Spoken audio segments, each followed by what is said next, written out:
तव कथामृतं तप्तजीवनं कविभिरीरितं कल्मषापहं श्रवणमंगलं श्रीमदाततं भुवि गृह्णन्ति ये भूरिदा जनाः। श्री श्री रामकृष्ण कथामृत ठाकुर श्री रामकृष्ण दक्षिणेश्वर मंदिरे भक्त संगे चतुर्दश परिच्छेद 1884 2रा मार्च।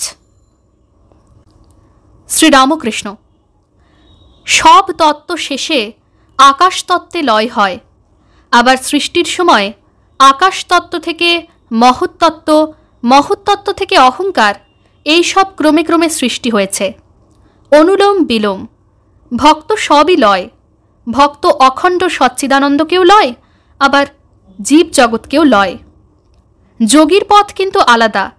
সে পরমাত্মাতে পৌঁছে আর ফেরে না, সেই পরমাত্মার সঙ্গে যোগ হয়ে যায়। একটুর ভিতরে যে ঈশ্বরকে দেখে তার নাম খণ্ডজ্ঞানী। সে মনে করে যে তার ওদিকে আর তিনি নাই। ভক্ত তিন শ্রেণীর। অধম ভক্ত বলে ওই ঈশ্বর, অর্থাৎ আকাশের দিকে সে দেখিয়ে দেয়। মধ্যম ভক্ত বলে যে তিনি হৃদয়ের মধ্যে অন্তর্যামী রূপে আছেন। আর উত্তম ভক্ত বলে যে তিনি এই সব হয়েছেন, যা কিছু দেখছি সবই তাঁর এক একটি রূপ।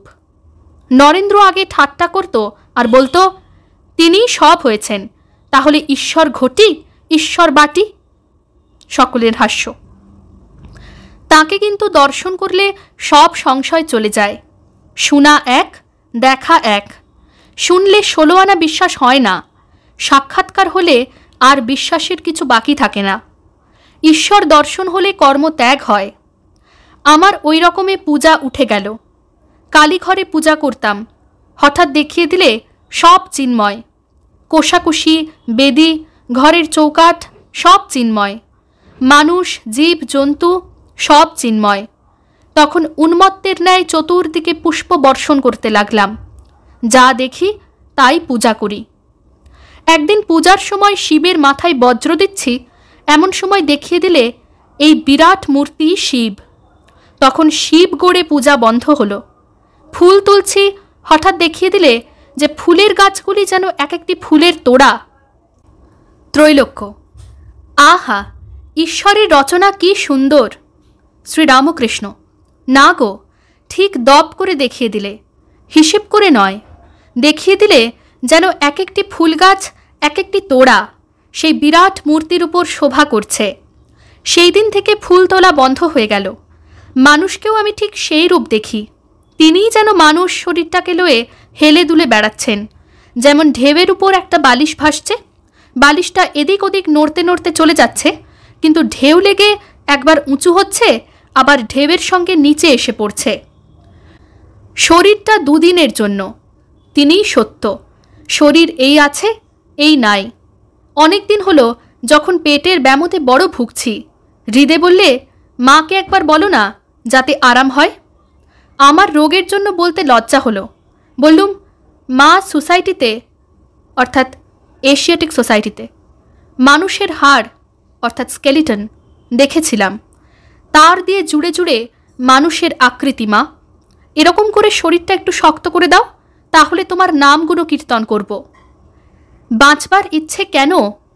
রাবণ বধের পর রাম লক্ষ্মণ লঙ্কায় প্রবেশ করলেন।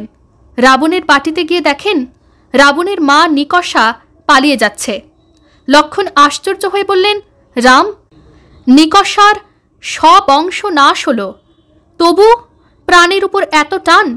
নিকষাকে কাছে ডাকিয়ে রাম বললেন, তোমার ভয় নাই, তুমি কেন পালাচ্ছিলে? নিকষা বললে, রাম, আমি সেই জন্য পালাই নাই, বেঁচেছিলাম বলে তোমার এত লীলা দেখতে পেলাম। যদি আরও বাঁচি তো আরও কত লীলা দেখতে পাবো, তাই বাঁচবার স্বাদ। বাসনা না থাকলে শরীর ধারণ হয় না। সহাস্যে। আমার এক একটি স্বাদ ছিল। বলেছিলাম, মা, কামিনী কাঞ্চন ত্যাগীর সঙ্গ দাও। আর বলেছিলাম, তোর জ্ঞানী ও ভক্তদের সঙ্গ করব। তাই একটু শক্তি দে, যাতে হাঁটতে পারি, এখানে ওখানে যেতে পারি। তা হাঁটবার শক্তি দিলে না কিন্তু। ত্রৈলোক্য। সহাস্যে। স্বাদ কি মিটেছে?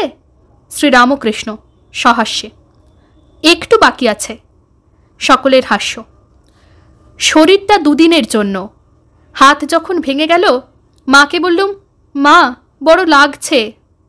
তখন দেখিয়ে দিলে গাড়ি আর তার ইঞ্জিনিয়ার। গাড়ির একটা আধটা স্ক্রু আলগা হয়ে গেছে। ইঞ্জিনিয়ার যেরূপ চালাচ্ছে গাড়ি সেই রূপ চলছে, নিজের কোনো ক্ষমতা নাই। তবে দেহের যত্ন করি কেন? ঈশ্বরকে নিয়ে সম্ভোগ করব, তার নাম গুণকীর্তন করব, তার জ্ঞানী ভক্ত দেখে দেখে বেড়াব। পঞ্চদশ পরিচ্ছেদ।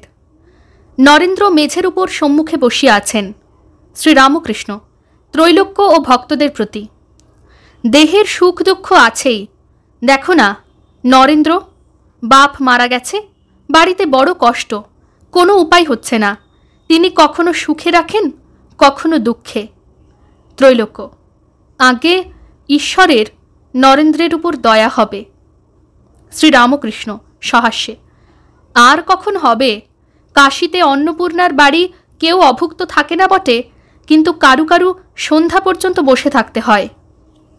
হৃদে শম্ভু মল্লিককে বলেছিল, আমায় কিছু টাকা দাও। শম্ভু মল্লিকের ইংরেজি মত। সে বললে, তোমায় কেন দিতে যাব? তুমি খেটে খেতে পারো, তুমি যা হোক কিছু রোজগার করছো। তবে খুব গরিব হয় সে এক কথা, কি কানা খোঁড়া পঙ্গু এদের দিলে কাজ হয়। তখন হৃদে বললে, মহাশয় আপনি উটি বলবেন না, আমার টাকায় কাজ নেই। ঈশ্বর করুন আমায় যেন কানা খোঁড়া অতি দারিদ্র্যের এসব না হতে হয়। আপনারও দিয়ে কাজ নেই, আমারও নিয়ে কাজ নেই। ঈশ্বর নরেন্দ্রকে কেন এখনো দয়া করছেন না, ঠাকুর যেন অভিমান করে এই কথা বলছেন। ঠাকুর নরেন্দ্রের দিকে এক একবার সস্নেহ দৃষ্টি করিতেছেন। নরেন্দ্র, আমি নাস্তিক মত পড়ছি। শ্রীরামকৃষ্ণ, দুটো আছে, অস্তি আর নাস্তি। অস্তিটাই নাও না কেন? সুরেন্দ্র, ঈশ্বর তো ন্যায়পরায়ণ, তিনি তো ভক্তকে দেখবেন। শ্রীরামকৃষ্ণ, আইনে শাস্ত্রে আছে, পূর্বজন্মে যারা দান টান করে তাদেরই ধন হয়। তবে কি জানো, এ সংসার তার মায়া, মায়ার কাজের ভিতর অনেক গোলমাল, কিছু বোঝা যায় না। ঈশ্বরের কার্য কিছু বোঝা যায় না। ভীষ্মদেব সরসজ্জায় শুয়ে, পাণ্ডবেরা দেখতে এসেছেন, সঙ্গে কৃষ্ণ। এসে খানিকক্ষণ পরে দেখেন ভীষ্মদেব কাঁদছেন। পাণ্ডবেরা কৃষ্ণকে বললেন, কৃষ্ণ কি আশ্চর্য, পিতামহ অষ্টবসুর একজন বসু, এর মতন জ্ঞানী দেখা যায় না, ইনিও মৃত্যুর সময় মায়াতে কাঁদছেন। কৃষ্ণ বললেন, ভীষ্ম সেজন্য কাঁদছেন না, ওকে জিজ্ঞাসা করো দেখি। জিজ্ঞাসা করাতে ভীষ্ম বললেন, কৃষ্ণ ঈশ্বরের কার্য কিছুই বুঝতে পারলাম না। আমি এই জন্য কাঁদছি যে সঙ্গে সঙ্গে সাক্ষাৎ নারায়ণ ফিরছেন, কিন্তু পাণ্ডবদের বিপদের কোনো শেষ নাই। এই কথা যখন ভাবি দেখি যে তাঁর কার্য কিছুই বোঝবার জো নাই। আমায় তিনি দেখিয়েছিলেন পরমাত্মা, যাকে বেদে শুদ্ধ আত্মা বলে, তিনিই কেবল একমাত্র অটল সুমেরুবৎ নির্লিপ্ত আর সুখ দুঃখের অতীত। তার মায়ার কার্যে অনেক গোলমাল, এটির পর ওটি, এটি থেকে উটি হবে, ওসব বলবার জো নাই। সুরেন্দ্র সহাস্যে, পূর্বজন্মে দান টান করলে তবে ধন হয়, তাহলে তো আমাদের দান টান করা উচিত। শ্রীরামকৃষ্ণ, যার টাকা আছে তার দেওয়া উচিত। ত্রৈলোক্যের প্রতি, জয়গোপাল সেনের টাকা আছে, তার দান করা উচিত। ও যে করে না সেটা নিন্দার কথা। এক একজন টাকা থাকলেও হিসেবই কৃপণ হয়, টাকা যে কে ভোগ করবে তার কোনো ঠিক নাই। সেদিন জয়গোপাল এসেছিল, গাড়ি করে আসে, গাড়িতে ভাঙা লণ্ঠন, ভাগাড়ের ফেরত ঘোড়া, মেডিকেল কলেজের হাসপাতাল ফেরত দারোয়ান, আর এখানের জন্য নিয়ে এলো 2 পচা ডালিম। সকলের হাস্য। সুরেন্দ্র, জয়গোপালবাবু ব্রাহ্ম সমাজের, এখন বুঝি কেশববাবুর ব্রাহ্ম সমাজে সেরূপ লোক নাই।